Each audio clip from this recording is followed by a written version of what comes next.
Cuando Pablo y el señor que está al lado, que fue el creador intelectual de este acto, Philip, me propusieron, no, me dijeron que iban a hacer este acto, ya empecé a preocuparme.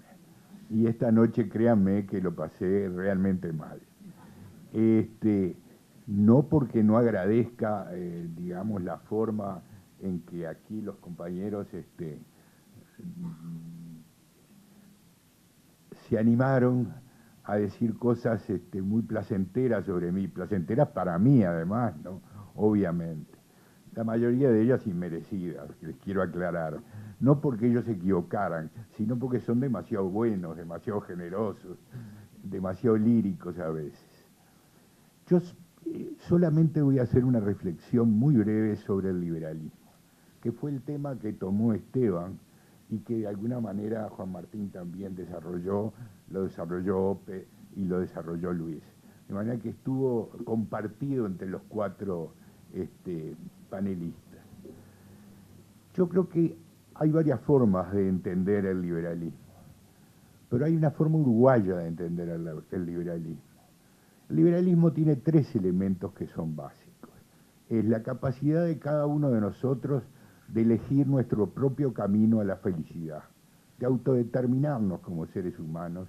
Nadie tiene el derecho de decirme, ustedes van a ser felices de esta manera o de esta otra manera. El único que puede decir cómo debemos ser felices somos nosotros mismos. Ese es el primer punto del liberalismo, un punto absolutamente esencial que tiene que ver con la autodeterminación y que tiene que ver con la autonomía de cada uno de nosotros. Ese es el principio esencial.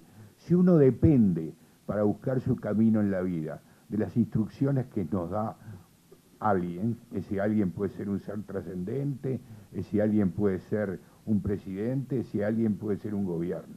Desgraciadamente, hace ya 200 o 300 años, de quien nos dice, generalmente nos dice cómo debemos comportarnos y cómo debemos buscar nuestra felicidad, suelen ser los gobiernos.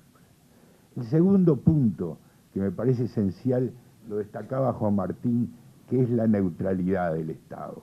El Estado no debe ser quien nos diga cuál es el camino que tenemos que seguir, ¿verdad? Que de algún modo es un principio complementario del principio de la autodeterminación o de la autonomía de cada uno. Y el tercer elemento que yo quiero destacar muy especialmente es que el Estado no debe pretender, ¿verdad?, eh, eh, que cada uno de nosotros disfrute de bienes inmerecidos. ¿Qué quiero decir con esto, disfrutar con bienes inmerecidos? Cada uno de nosotros nació en un determinado contexto, cada uno de nosotros tiene una inteligencia mayor o menor, cada uno de nosotros tiene un modo de conducirnos en el mundo que tiene que ver, entre otras cosas, con nuestros genes. Bueno, toda esa lotería biológica que recibimos es también injusta. ¿Por qué? Porque no depende de nosotros, es un bien inmerecido, es un bien que nos vino en la transmisión genética, de acuerdo a las leyes de la herencia, pero no es algo que sea merecido, que sea un producto de nuestro esfuerzo.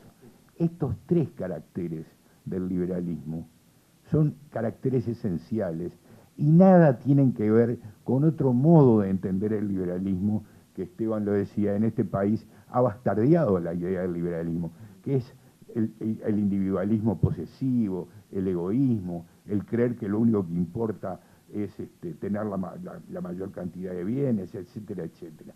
Esta forma de desnaturalizar al liberalismo ha sido largamente practicada en este país y fue la idea central que, digamos, redondeó y rodeó aquellos años 60. Fue una rebelión contra el liberalismo, entendiendo, naturalmente, que había una revuelta contra ese liberalismo porque era necesario otras cotas de justicia social, etcétera, etcétera, etcétera. Pero si ustedes vuelven al liberalismo de la forma que debe entenderse, especialmente en los últimos 150 años el liberalismo, y soslayan la otra interpretación del liberalismo, van a ver que el liberalismo no puede disociarse de la democracia. y no puede hablarse de democracia sin hablar de la democracia liberal. Ambos conceptos están íntimamente unidos y el logro de la modernidad, el logro de la ilustración, el logro de la Revolución Francesa en definitiva y de la Revolución Norteamericana unos años antes fue unir estos dos conceptos. A la vieja idea griega de la democracia como gobierno de la mayoría se le unió todo aquello que trajo el liberalismo. Y el liberalismo trajo estos tres puntos que yo le señalaba, ¿verdad? Trajo la idea de autonomía del individuo, trajo la idea de neutralidad del Estado, el Estado no es quien para indicarnos el camino a seguir, y la idea, digamos, que en cierto modo también aportó la izquierda e incrustó en el liberalismo, de que no tenemos derecho a los bienes inmerecidos. Tenemos derecho a los bienes merecidos, pero no tenemos derecho a los bienes inmerecidos, entendiendo por tales, como les dije, los bienes materiales y los inmateriales. Ahora, si parten de esta noción de liberalismo, van a ver que es igual, no que es igual, que se une a la noción de democracia y que son indisociables la democracia y el liberalismo. Esto en el Uruguay es un patrimonio uruguayo, lo decía Esteban, mostrando cómo el Uruguay era un país que había tenido grandes cosas, y esto fue labor, ¿saben de quién? De los partidos tradicionales. Si algo le tenemos que agradecer históricamente a los partidos históricos, valga la redundancia, es haber internalizado en el pueblo uruguayo esta característica del liberalismo. De manera que cuando defendemos el liberalismo, no es la democracia liberal, ¿verdad? La unión de estas dos corrientes de pensamiento, lo que estamos unificando, lo que estamos proponiendo es esta idea básica de que no se pueden disociar, ¿verdad? Si algo tiene, por ejemplo, el populismo, ¿qué es? El populismo también habla de democracia permanentemente. Maduro en este momento, ¿qué está diciendo? Que defiende la democracia atacada injustamente por las mayorías circunstanciales. Pero ¿qué se está olvidando? Se está olvidando de todo ese otro costado que yo le señalaba anteriormente, que es nada menos que el liberalismo, ¿verdad? El populismo separa ambas ideas, y si bien acepta el gobierno de la mayoría, se queda únicamente con el gobierno de la mayoría. Se queda aferrado a esa mayoría que es mucho menos que la democracia liberal.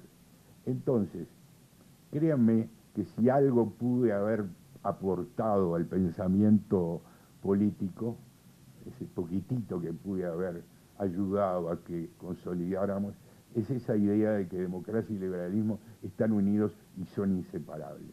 Esa fue una idea básica que guió mis reflexiones, no mucho más que eso, pero esa idea me parece que la tenemos que defender con uñas y dientes. De manera que esta convocatoria, a la cual un poco, como les decía antes, me forzaron, tiene un sentido muy claro.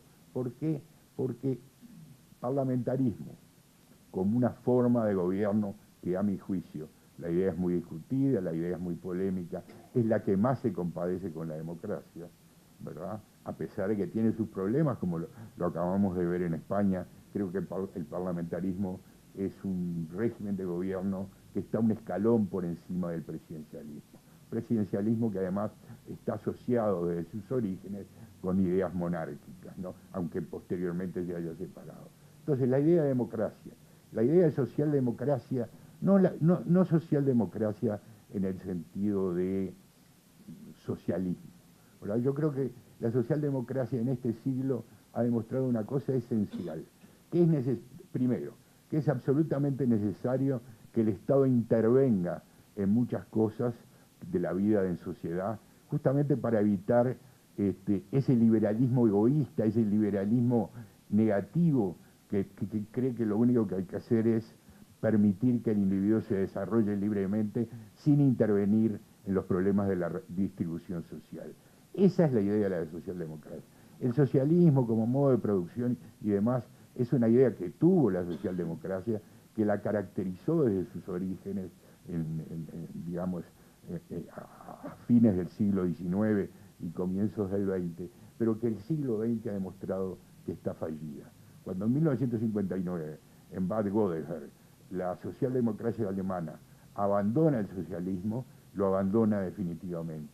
Y su práctica de 100 años lo que demostró es que el socialismo resulta inviable. Del mismo modo que el otro socialismo, el socialismo que ni siquiera apelaba a la democracia, quedó terminado en 1989 con la implosión del Imperio Soviético.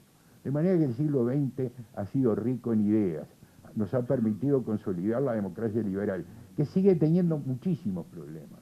Cuidado, esto no significa hemos llegado, significa solamente, como decía Luis, que la democracia la tenemos que recrear constantemente.